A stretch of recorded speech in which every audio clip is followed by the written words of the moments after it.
समय हो गया है कार्यक्रम किसान की बात का। आइए सुनते हैं।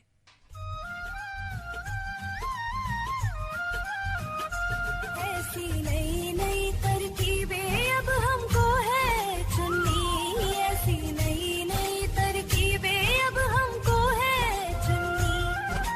लक्ष्य हमारा हर किसान की आमदनी दुगनी, लक्ष्य हमारा हर किसान की आमदनी दुगनी।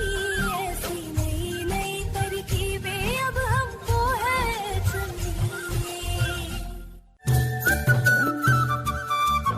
इस कार्यक्रम के प्रायोजक है कृषि एवं किसान कल्याण मंत्रालय, भारत सरकार।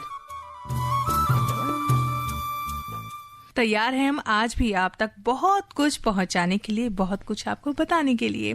तो आप भी तैयार है ना? जी हाँ, जब इंतजार रहता है तो तैयार तो होंगे ही।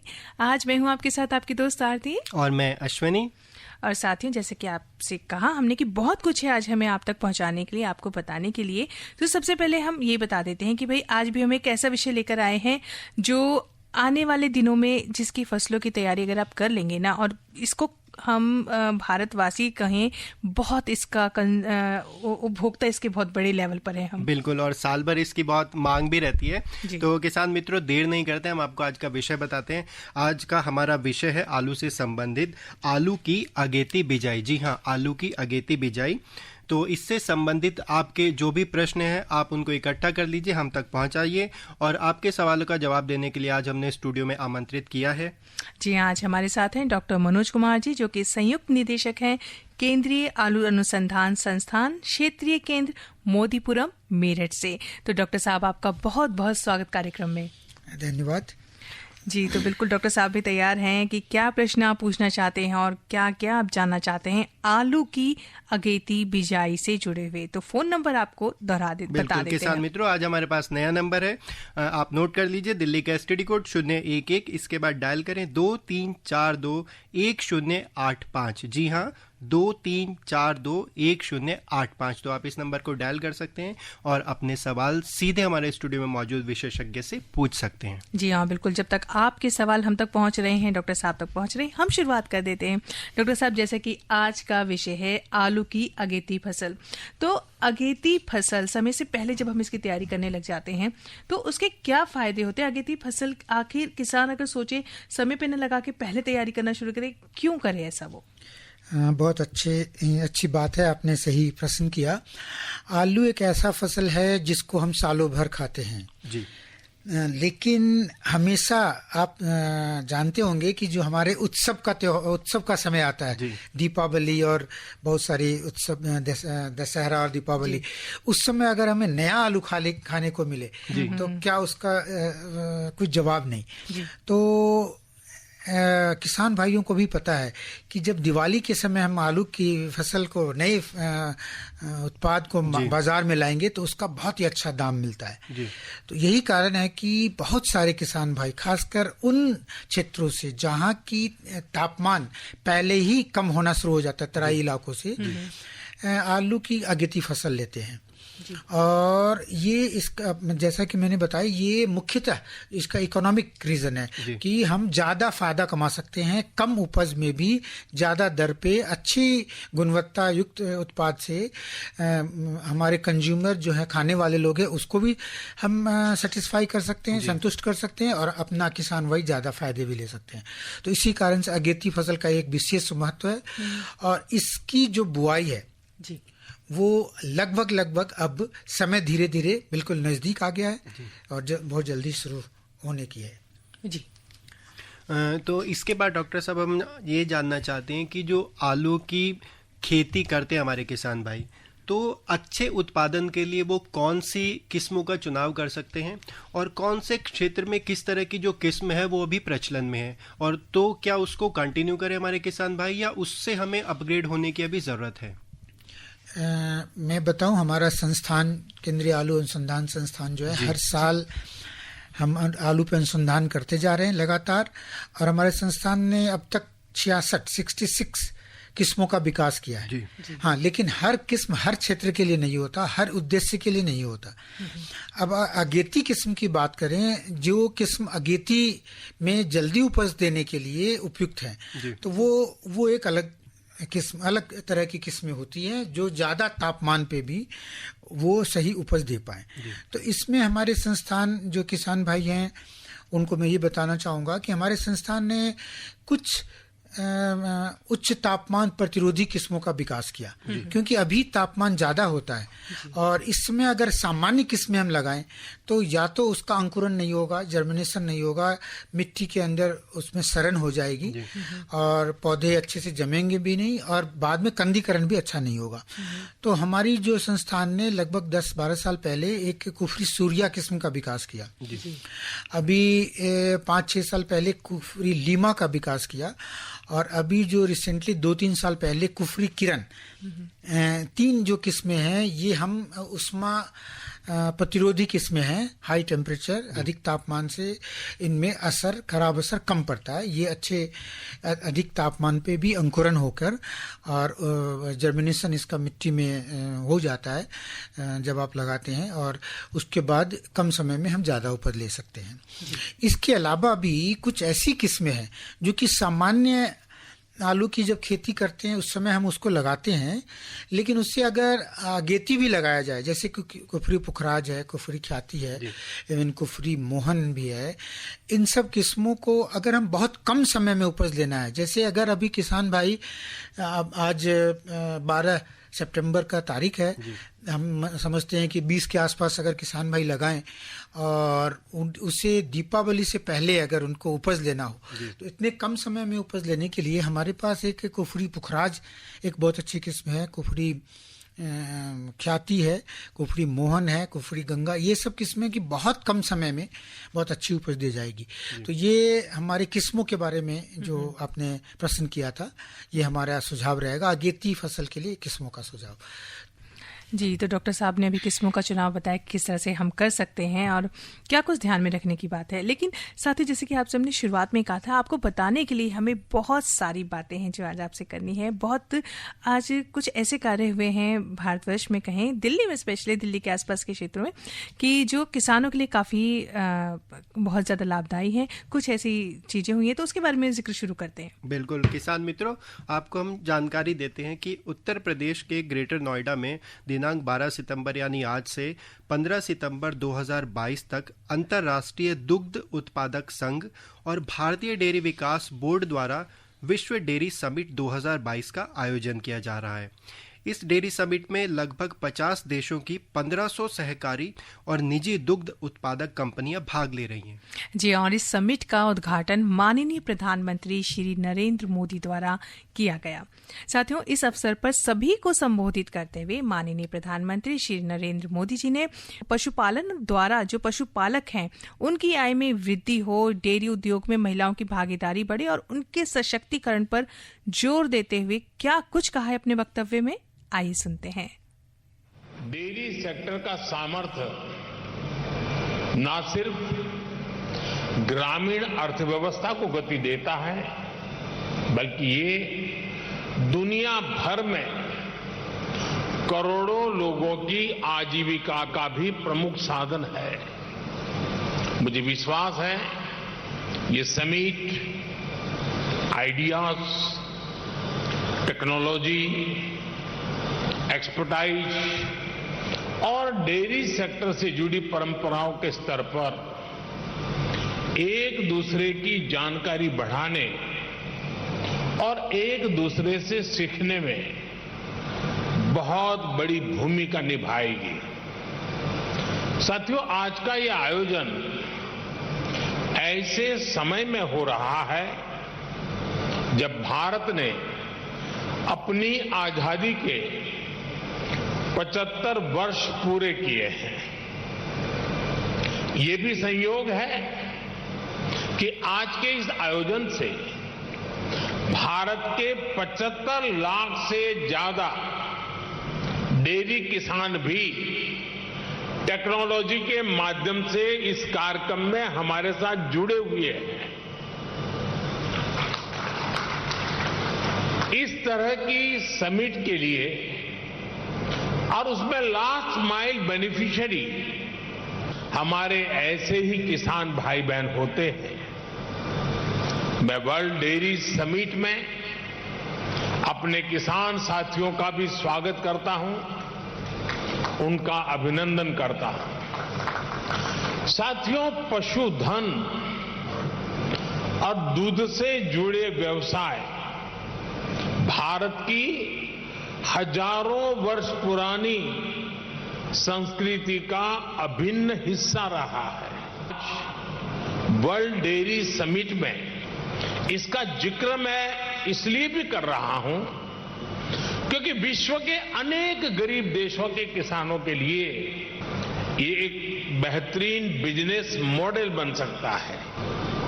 साथियों, भारत के डेयरी सेक्टर की इस खासियत को एक और यूनिकनेस से जबरदस्त सपोर्ट मिलता है। हमारे डेयरी सेक्टर की दूसरी विशेषता है भारत का डेयरी कोऑपरेटिव सिस्टम।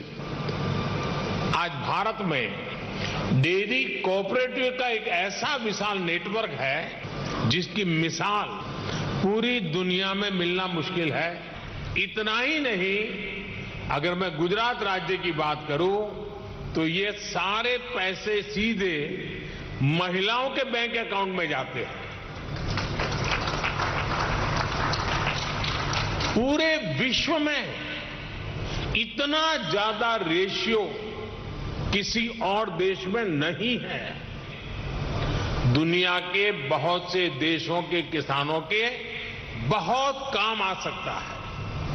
इसलिए भारत के डेयरी सेक्टर की एक और बड़ी ताकत है, एक और यूनिकनेस है, हमारी इंडिजिनियस स्पीशीज।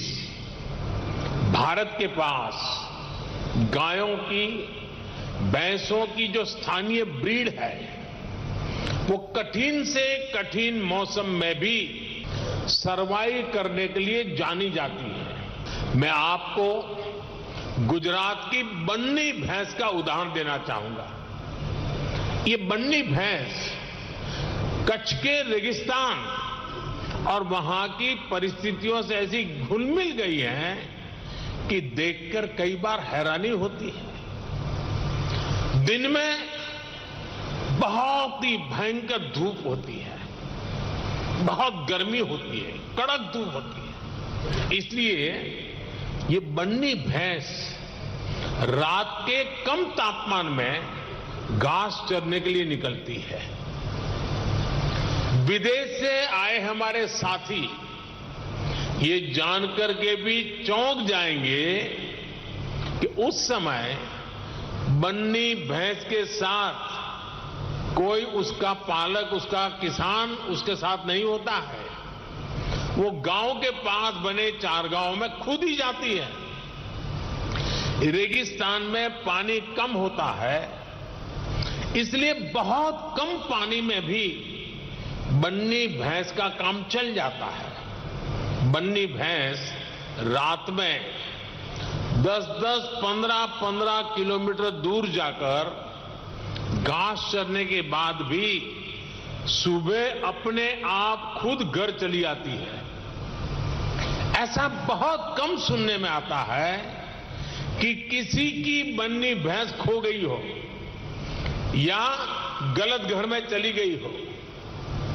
मैंने आपको सिर्फ बन्नी भैंस का ही उदाहरण दिया है, लेकिन भारत में मुरा, मेसाना, जाफराबादी, नीली रवि, पंढरपुरी जैसी अनेक जात नस्लें भैंस की आज भी अपने अपने तरीके से विकसित हो रही है। इसी तरह गाय हो, उसमें गिर गाय, सहीवाल, राठी, कांकरेज, थारपारकर, हरियाणा, ऐसी कितनी गाय की नस्लें हैं जो भारत के डेयरी सेक्टर को यूनिक बनाती है। भारतीय नस्ल के ये ज्यादातर पशु क्लाइमेट कंफर्टेबल भी होते हैं और उतने ही एडजस्टिंग भी। कि भारत के डेयरी सेक्टर में women power women power 70% workforce का प्रतिनिधित्व करती है।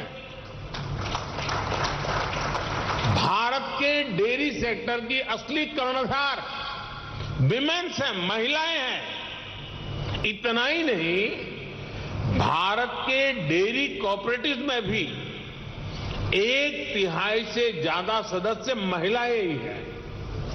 आप अंदाजा लगा सकते हैं, भारत में जो डेयरी सेक्टर 8.5 लाख करोड़ रुपए का है, जिसकी वैल्यू धान और गेहूं के कुल प्रोडक्शन से भी ज्यादा है, उसकी ड्राइविंग फोर्स भारत के ग्रामीण क्षेत्र में रहने वाली महिलाएं हैं, हमारी माताएं हैं, हमारी बेटियां हैं। मैं वर्ल्ड डेयरी समिट से जुड़ी सभी महानुभावों से भारत की नारी शक्ति की इस भूमिका को रिकॉग्नाइज करने, इसे विभिन्न वर्ल्ड प्लेटफॉर्म्स पर ले जाने का भी मैं आग्रह करूंगा। अभी हमारे रूपाला जी ने गोबर का इकोनॉमी में बढ़ता महत्व का वर्णन किया था। आज भारत में पशुओं के गोबर से बायोगैस और बायो सीएनजी बनाने का एक बहुत बड़ा अभियान चल रहा है। हमारी कोशिश है कि डेयरी प्लांट्स अपनी जरूरत की अधिकतर बिजली गोबर से ही पूरी करें। इससे किसानों को गोबर का भी पैसा मिलने का रास्ता बन रहा है। इस प्रक्रिया में जो ऑर्गेनिक खाद बनती है, उससे किसानों को खेती के लिए एक सस्ता माध्यम मिल जाएगा। इससे खेती की लागत भी कम होगी और मिट्टी भी सुरक्षित रहेगी।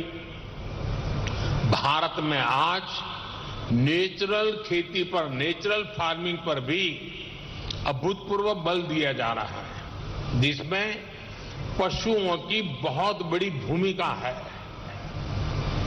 ये पशुपालन पर भी लागू होता है। इसलिए आज भारत में देसी नस्लों और हाइब्रिड नस्लों दोनों पर ध्यान दिया जा रहा है। इससे जलवायु परिवर्तन से होने वाले नुकसान की आशंकाओं को भी कम किया जा सकेगा। साथियों, एक और बड़ा संकट पशुओं को होने वाली बीमारियों का है। पशु जब बीमार होता है तो एक किसान के जीवन को प्रभावित करता है, उसकी आय को प्रभावित करता है। ये पशुओं की क्षमता, उसके दूध और इससे जुड़े दूसरे उत्पादों की क्वालिटी पर भी असर डालता है। इसलिए भारत में हम पशुओं के यूनिवर्सल वैक्सीनेशन पर भी बल दे रहे हैं। हमने संकल्प लिया है कि 2025 तक हम 100% पशुओं को फूट एंड माउथ डिसीज और ब्रुसेलोसिस की वैक्सीन लगाएंगे। हम इस दशक के अंत तक इन बीमारियों से पूरी तरह से मुक्ति का लक्ष्य लेकर चल रहे हैं। साथियों, आज आपके बीच चर्चा करते हुए मैं डेयरी सेक्टर के सामने आई सबसे ताजा चुनौती का भी जिक्र करूंगा। पिछले कुछ समय में भारत के अनेक राज्यों में लंपी नाम की बीमारी से पशुधन की क्षति हुई है। विभिन्न राज्य सरकारों के साथ मिलकर केंद्र सरकार इसे कंट्रोल करने की पुरजोश कोशिश कर रही है। हमारे वैज्ञानिकों ने लंपी स्किन डिसीज की स्वदेशी वैक्सीन भी तैयार कर ली है।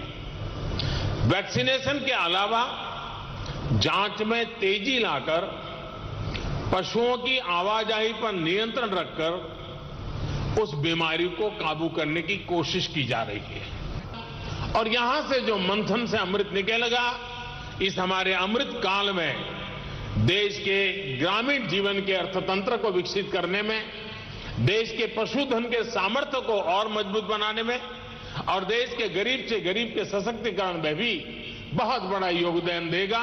इसी अपेक्षा और आशा के साथ आप सबका बहुत बहुत आभार। बहुत बहुत शुभकामनाएं। धन्यवाद। तो साथियों, अभी आप सुन रहे थे ग्रेटर नोएडा में आयोजित वर्ल्ड डेयरी समिट 2022 के आयोजन के उपलक्ष्य पर माननीय प्रधानमंत्री श्री नरेंद्र जी ने क्या कुछ अपने वक्तव्य में कहा। हाँ, और किसान मित्रों, उनके जो भाषण था संबोधित करते हुए किसान भाइयों को बताया कि करीब 75 लाख से ज़्यादा जो किसान है ना, पहले दिन वो किसी भी माध्यम से कार्यक्रम में जुड़े हैं। और सबसे अच्छी बात यह कि पिछले 8 साल में जो हमारे डेयरी उत्पादन है ना, वो हमने 44% तक बढ़ा लिया है। और इसके अलावा और जो सबसे खास बात बोल रही वो ये कि जो डेयरी क्षेत्र है उसमें जो हमारी महिलाएं हैं ना, उनकी भागीदारी करीब 70% से भी ज़्यादा है। तो ये बहुत महत्वपूर्ण बात रही है। और किसान मित्रों, क्योंकि ये अगले 2 दिन तक और चलेगा कार्यक्रम, तो इसमें आप किसी भी माध्यम से जुड़ सकते हैं। जो आज आप पहले दिन अगर कुछ चूक हो गई है, नहीं पहुंच पाए, नहीं सुन पाए हैं, तो अभी आपके पास 2 दिन का समय है, क्योंकि विदेशों से आए करीब 90 से अधिक और हमारे देश के जाने माने 65 भारतीय विशेषज्ञ जो कि डेयरी उद्योग से जुड़े हैं, वो आपको नई नई तकनीकों के बारे में जानकारी देंगे। हमारा डेयरी उत्पादन और ज़्यादा कैसे विकसित होगा, कितना ज़्यादा फायदा ले सकते हैं, तो ये सारी जानकारी हमें इस समिट में मिल पाएगी। तो कोशिश करें कि आप किसी भी माध्यम से जो ये संख्या है, जो आज की संख्या रही है, इसको और ज्यादा बढ़ाएं। जी बिल्कुल। और ऑल इंडिया रेडियो का आपका FM गोल्ड चैनल, जिसपे आप सुनते हैं किसान की बात, ये तो हर वक्त आपको एकदम तरोताजा जानकारी देता ही रहता है। जो भी किसानी से, खेती से जुड़ी हुई जितने भी आयोजन होते हैं, सबकी जानकारी आप तक पहुंचाता है। तो ये कार्यक्रम में भी आप शिरकत करते रहे, यानी कि इसे सुनते रहें। चलिए आते हैं वापस से अपने आज के विषय पे, आलू की अगेती बिजाई। इस विषय पे हम बात कर रहे थे। डॉक्टर साहब, डॉक्टर मनोज कुमार जी हमारे साथ जुड़े हुए हैं, तो बताते हैं कि आगे और क्या कुछ अब इनसे जाना जा सकता है। फोन नंबर आपको एक बार हम दोहरा देते हैं, जिसपे आप फोन करके अपने प्रश्न पूछ सकते हैं। 011-2342-1085। और डॉक्टर साहब, आपसे अब जानना चाहते हैं कि आलू की अगेती खेती की अगर जब हम बात करते हैं, तो बिजाई की अगर हम बात करें, तो बिजाई की तैयारी में क्या कुछ ध्यान रखने वाली बातें होती हैं? जो अगेती फसल आलू की लगानी है, तो इसमें बहुत महत्वपूर्ण है कि हम कुछ सावधानियां जरूर बरतें, क्योंकि ये मुख्य फसल नहीं है। ये आलू का जो सामान्य खेती है उससे थोड़ा हटके है। और सबसे बड़ी बात यह है कि जो बीज की तैयारी ऐसी होनी चाहिए, क्योंकि अधिक तापमान पे हम खेती कर रहे हैं। अगर बीज की अच्छी तैयारी नहीं हुई तो वो मिट्टी में जाने के बाद इसके कंदों की सड़न ज़्यादा होगी। तो 2 बातें हैं, एक तो बीज की तैयारी और दूसरी खेत की भी सही तैयारी और नमी का होना। तो बीज की तैयारी के लिए मैं किसान भाइयों को ये बताना चाहूँगा कि जब भी वो अपने खेत में आलू लगाने की बिजाई का तिथि निश्चित करें, उससे लगभग 1 सप्ताह या 10 दिन पहले ही शीतगृह से आलू को निकाल लें। और आलू के जो कट्टे हैं, बोरे हैं, उसको खोल के आलू को ठंडे जगह पे फैला दें, छायादार जगह पे फैला दें। उसकी मोटाई बहुत ज़्यादा ना रखें, 1-2 आलू की तही हो, और उसको फैला के उसमें ऐसे जो अंधे आलू हों जिस पे अंकुरन ना आने की उम्मीद है, या कुछ सरे हों, कटे फटे हों, उनको छांट के हटाएं अच्छी तरह से और उसका अंकुरन होने दें। जब 1 सप्ताह उसको छोड़ेंगे तो उसमें आलू में उन्हें पता चल जाएगा कि ये अंकुरन आ रहा है और ये आलू चल जाएगा, आगे इसमें पौधे आ जाएंगे। जहां अंकुरन जिसमें नहीं आया उसको फिर से वो हटा दें। तो ये विशेष तैयारी होती है। लेकिन उसके अलावा कुछ किसान भाई जहां पे कि मिट्टी जनित या कोई अन्य बीज जनित बीमारी है तो उससे उपचारित भी कर सकते हैं। और खास के जो मॉन्सरीन से, जो जहाँ पे काली रुस्सी का प्रकोप है, तो मॉन्सरीन की दवा से उससे बीज उपचारित कर सकते हैं।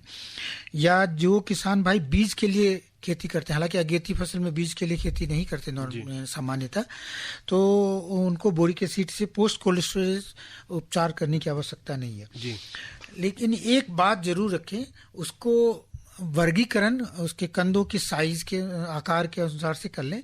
बड़े कंद को अलग, मीडियम को अलग और छोटे को अलग कर लें, ताकि उसमें बिजाई में एसिड जो प्लांटर में डालेंगे या मैनुअली भी करेंगे तो उसको जो एक साइज के जो कंद हैं, एक आकार के जो कंद हैं, उनकी दूरी एक समान होगी। अगर छोटे आकार के कंद हैं उनकी दूरी कम होगी कंद से कंद के बीच की दूरी। जी। तो ये सब सावधानी बरतनी आवश्यक है।